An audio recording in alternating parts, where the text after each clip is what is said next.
এক মাস ৫ দিনের ব্যবধানে বাংলার আকাশে নতুন এক বিজয়ের প্রতিধ্বনি। একদিকে প্রচণ্ড গর্ব হচ্ছে সেই সকল তরুণ শিক্ষার্থীদের জন্য যাদের উদ্দীপনায় আমরা এক নতুন বাংলাদেশকে পেয়েছি। আর অন্যদিকে দেশের এই রাহাজানি লুটপাট এগুলো দেখে নিজেকে আসলে ঠিক রাখা যাচ্ছে না।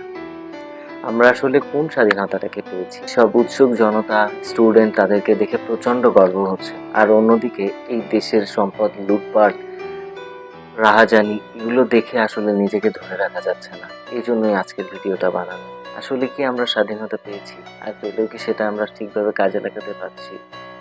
দেশটা লুটপাট হয়ে যাচ্ছিল বলেই কিনা শিক্ষার্থীদের নতুন উদ্দীপনায় আমরা আমাদের দেশটাকে আবারও সচল করতে পেরেছি।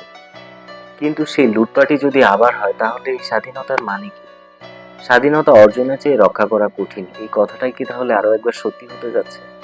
কার হাতে তুলে দিচ্ছি আমরা এই দেশটাকে আর আমাদের এই ভবিষ্যৎ? আমরা কি আসলে সঠিক সরকার নির্বাচন করতে পারবো? এই সকল প্রশ্নের উত্তরগুলো আপনাদের কাছে। সর্বশেষ একটা কথাই বলতে চাই, আমার অনুরোধ আপনাদের কাছে, দয়া করে কেউ আমাকে ভুল বুঝবেন না। যারা স্বাধীনতার নামে দেশের সম্পদ লুট করছেন বা অনৈতিক কর্মকাণ্ডে লিপ্ত হয়েছেন তারা দয়া করে এই কাজ থেকে বিরত থাকুন। আমরা আমাদের দেশটাকে ভালো না বাসলে পরবর্তী সময়ে আমাদের দেশ অন্য কোথাও লুট হতে পারে। দয়া করে সবাই দেশ ও দশের স্বার্থ, নিজেদের ভালো চিন্তা করুন। আর আগামী দিনগুলো যাতে সুস্থ এবং সুন্দরভাবে আমরা বাঁচতে পারি সেই কামনার আজকের ভিডিও এখানে শেষ করছি। ধন্যবাদ।